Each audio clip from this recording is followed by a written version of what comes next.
Hey guys, welcome back to my channel. So today I'm doing the very belated birth story video, and I was supposed to do this so long ago but I just keep forgetting. But we're here today, we're doing it finally. If you haven't watched my birth vlog, I will link it up here or link it below in the description. You should go check that out first because it was a very intense experience to say the least. I guess because this was my first child, you just don't really know what's gonna happen, but you have this idea in your head of like all these beautiful things that you want, like the lights to be dim and like soft music and essential oils and all this stuff. But look, let's just say it doesn't happen the way you expect it all the time. It was definitely the best night of my life overall, but also the most intense. So I was in early labor for maybe about 1 to 2 weeks, which was really annoying because literally she could have come at any time. And it was just so much anticipation and so much tension. And Carl and I were very impatient. But I remember at 39 weeks, it was like a few days before my due date, I went into labor and got to the hospital. I was 2 centimeters dilated. I was getting contractions. They were like 100% yes, you're in early labor. But then everything just stopped. Like zilch, nada, done. Like it was really irritating. Like just everything stopped. My contractions stopped, which was super annoying. I got sent home and I was distraught. Like I was crying, like bawling my eyes out. It was just so disheartening going into labor and then just everything stopping. Like all that pain, all that hard work, like just for nothing. And oh my gosh, I remember getting up the next morning and just crying in Carl's arms. I was so upset.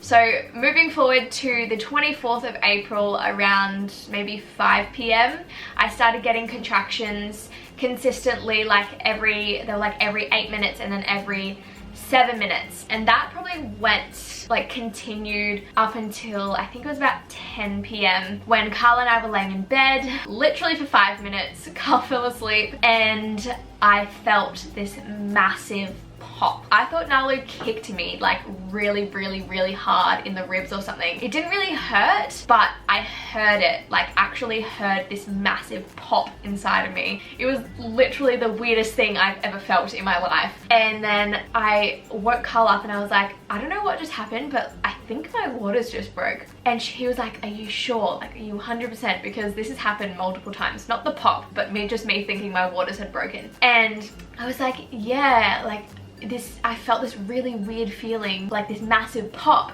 And so I stood up out of bed and then all of a sudden all this fluid started coming out of me, like no word of a lie, probably about an entire bucket worth of amniotic fluid. I was gushing out. My mum was putting towels underneath me. Carl was like freaking out. I couldn't move. They were like trying to get me to the car, but physically I could not do anything. Like I couldn't even get ready. Like I couldn't get the bags ready. I couldn't do literally anything because I was standing there with my legs open with fluid gushing out for like probably about a full 5 minutes. And I was just trying to stay calm. I was like heavy breathing and like praying, and I was like, God, like please don't let this baby come out of me, because I literally could not walk to the car because fluid was just like gushing out. But anyways, my mum got everything ready, Carl got everything ready while I was just standing there soaking towels. And I finally got in the car. We got to the hospital and I was 4 centimeters dilated. I remember getting checked and everything, being in triage, and they were like, yep, your waters have definitely broken. And this is when contractions started getting very intense. I remember I didn't want to use any medications at all. I was like, yeah, 100% natural labor, like essential oils and you know, back massages and everything, like I can do it. But a few hours into it, I 100% needed the gas. I was just in so much pain. So I had the gas and it just made me so tired and so exhausted. And I remember just laying there on the bed, like trying to stay awake, but like screaming in agony. I had my sister and Carl in there, so they were like taking turns, like trying to calm me and like pressing on my back. I remember them pressing on my lower back, and that really helped when I was having contractions. I remember a few hours went by. I think it was like 12 12 o'clock or maybe like 12 to 2 they checked me again, and I was still only 4 centimeters dilated, which was very, very disheartening. The midwives were so lovely. They were like, don't let this get you down, like sometimes you can go from a 4 to a 10 in a matter of half an hour. So I was trying to stay positive, but I was just so exhausted by that point because I'd been like laboring for a few hours. And then I remember it getting to like 6 a.m. and then they checked me again, and the midwife was just like, look, please don't be disheartened if you haven't gone any further, like same kind of speech. And they checked me and I was still only 4 centimeters dilated. From being in labor from 5 p.m. till the next day, the 25th at 6 a.m. I was still 4 centimeters dilated. And by this point they were like, look, like your waters have broken.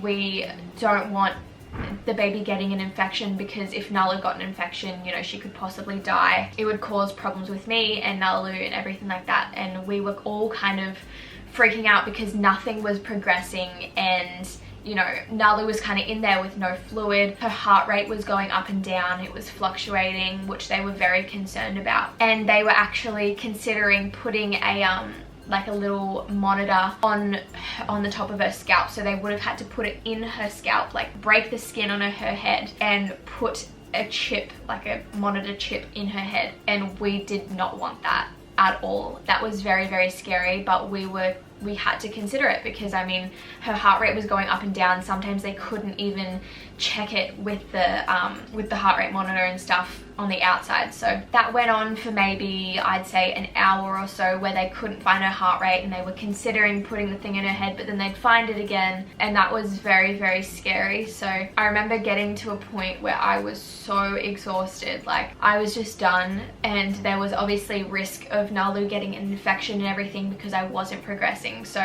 the last option that we had was to get the epidural, and this is one thing that I did not want. I was like, no, like I can do this, but once you're in there and everything's happening and you know there's risk of my baby like dying pretty much, you know, you have no other options. So I had to get the epidural, and I remember within probably about 20 minutes the I can never say this word, anesthesiologist, I think it's called, correct me if I'm wrong, but within half an hour he was there and I got the epidural. To be honest, I did not feel a thing. Like I was in that much pain that I didn't even feel the needle go into my back, and apparently the needle's like this long. But yeah, so within maybe about half an hour the epidural kicked in. Honestly, best thing ever. The pain like pretty much completely subsided and I didn't feel my contractions. The only place that I was feeling my contractions was in my left hip, and I ended up having to like turn on my side and lay on my side for quite a while to try to get the epidural to like numb the left side of my body, because I was feeling all the epidurals just in my left hip. The contractions. So Carl ended up going and having a nap because he was exhausted, Lisa was exhausted, I was exhausted. I ended up going to sleep at that point and having a little rest because I was just done. Like it was such a big relief to have all that pain gone after all that time of laboring and nothing happening. So I think it was about like 9:30 when they checked me, and at this point I was like, look, something better be going on, otherwise they were looking at an emergency C-section. But they checked me and I was 10 centimeters dilated and 100% effaced. Finally, like after hours, it was like such a relief, like freaking finally I can push this baby out. So I got to I think it was about 10 o'clock, and that was when I started pushing. And fast forward to 11 o'clock, I had been pushing for an entire hour. You know, Nalu's head had been down there like squished for a very long time, and they were like, look, we think we're gonna have to do an emergency C-section because like nothing was happening. And when you get an epidural, pretty much you can't feel anything down there at all. The midwife had her fingers on my vagina and was like feel my fingers, like push against my fingers, but I couldn't, like I could not feel anything. And I was like, I don't know where I'm pushing, like I can't feel anything. Yeah, they were looking at emergency C-section, which was just so scary. I really wanted to have a natural labor. Like 15 minutes go by and another midwife came in. Like the midwife got the head, I think like the head midwife to come in and check. The head midwife came in, checked me, and she was like, look, no, like no time for emergency C-section, like the baby's coming now. So she stepped in and helped me push, and within 15 minutes Nalu was out. Everything was, I think it's APGAR score, I think it's called, was a 9, which was perfect. Little healthy beautiful baby girl Nalu came out, I think it was like 11:15. I don't exactly remember the exact time. If you go watch my birth vlog, we'll have everything in there, but I think it's like 11:15 or 11:30 or something she was born. She was 7.2 pounds, very, very healthy. She came out with pretty much no hair. Which was super surprising because I thought she would come out with a full head of black hair, but we were so in love. And Carl got to cut the umbilical cord, and the placenta came out. I think I had to get the oxytocin injection in my leg, which I actually had to get at the beginning before the epidural, because that was one thing they had to start to see if it could get things going, but obviously didn't, and then ended up having to get the epidural. But I needed to get the oxytocin injection to be able to get the placenta out. Placenta came out. I did not expect how big the placenta was, like no word of a lie. It was like the size of a dinner plate, huge. And it's so crazy how like that can fit inside your stomach with the baby and the umbilical cord and everything. It's just, honestly, the woman's body is the most amazing thing ever. Yeah, so within a few hours everything was cleaned up and we got to go to our room, and we were there for 2 nights, I'm pretty sure. 3 nights including labor. But one thing they did not tell me postpartum that would suck is the afterbirth pains. And they were like, it should probably just feel like a bad period. But no, it literally felt like I was in labor again. It was just so excruciating. I remember 4 o'clock in the morning screaming in pain trying to breastfeed Nalu, and I literally felt like I was in labor again. It was so bad. I had to call the nurses in, and I was pretty much on endone and Nurofen and Panadol for those entire 2 nights, plus when I got out of hospital, maybe like 3 days after that, I was in excruciating pain. But within those 2 days, everything went really well. Other than that, her hearing test went well, her heel prick went well. We came home on the 2nd day, and Nalu was just an angel, and she still is, and we're super happy. She's 3 months now, and time has just gone so quick. It is crazy. Like, people tell you that time goes quick and you're like, oh yeah.